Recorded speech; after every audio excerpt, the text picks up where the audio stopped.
and as a result you get so stressed out and you die, it would have been worth it.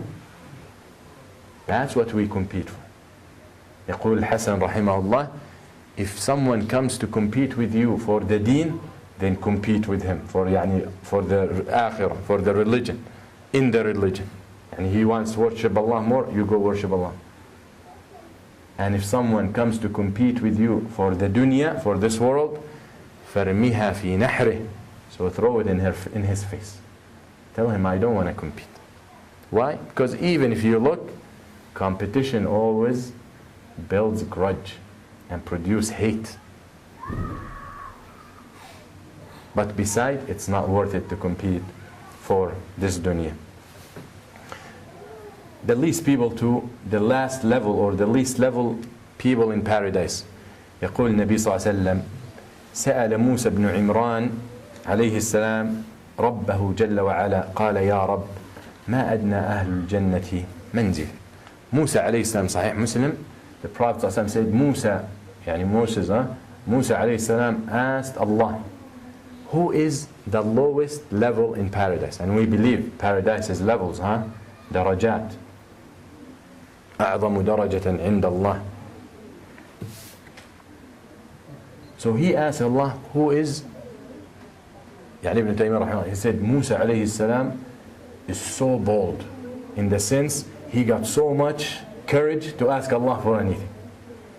And when he went to speak to Allah, he asked Allah, Rabbi arini anzur ilayk. He asked Allah to look at him. Other prophets could not do that, but Musa did.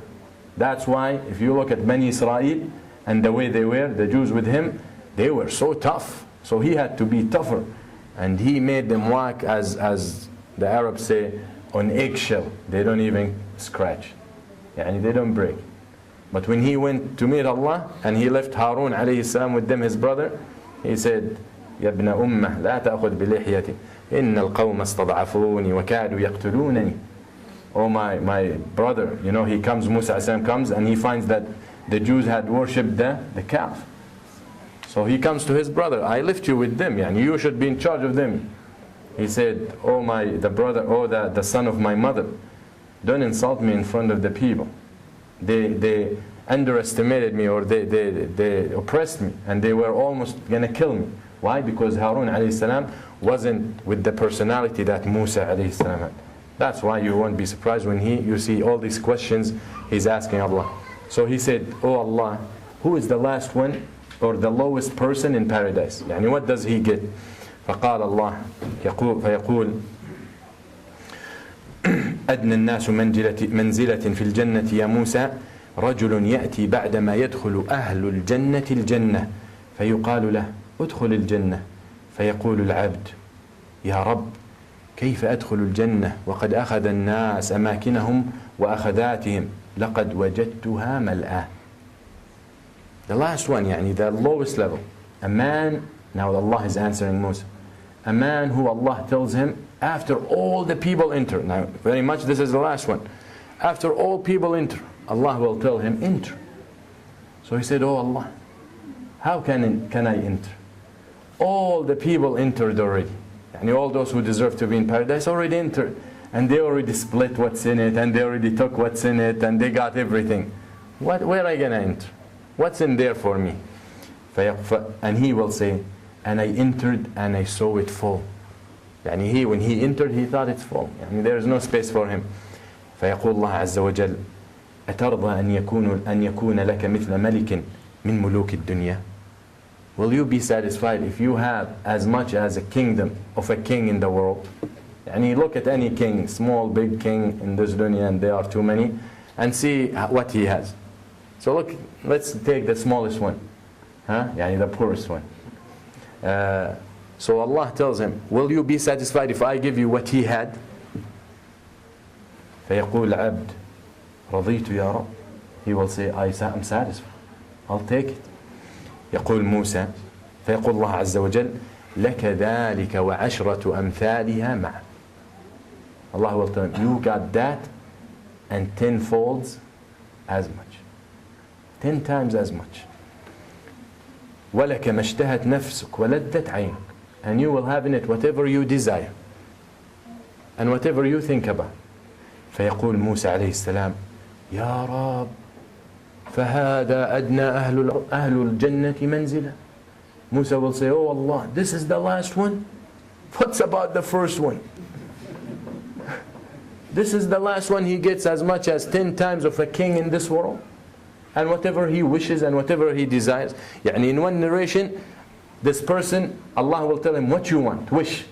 So he will say, I wish for this, Allah will give. I wish for that, Allah will give him. Then he runs out. Yani that's it, that's all I wish for. فَرَبُّهُ يُذَكِّرُهُ. Then Allah will start reminding him.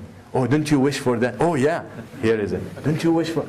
That is the blessings of Allah subhanahu wa ta'ala. So Musa says, oh Allah, this is the last one? What's about the first one?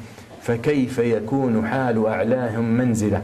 فقال الله عز وجل يا موسى أولئك الذين غرست كرامتهم بيدي وختمت عليها فلم تر عين ولم تسمع أذن ولم يخطر على قلب بشر. لا إله إلا الله. He said, O Musa, those, now the highest one, those are the ones I made their honor, what's awaiting for them, with my own hand. And then I sealed it, so no one sees it. Waiting for them. No eye sees, no ears hear, and no hearts think. Ya Allah. Yani all this I'm telling you, that is for, inshallah, for us. Imagine the highest ones, yeah. Maybe, inshallah, yani those highest ones, and we know our Messenger ﷺ with them, we love the Prophet ﷺ.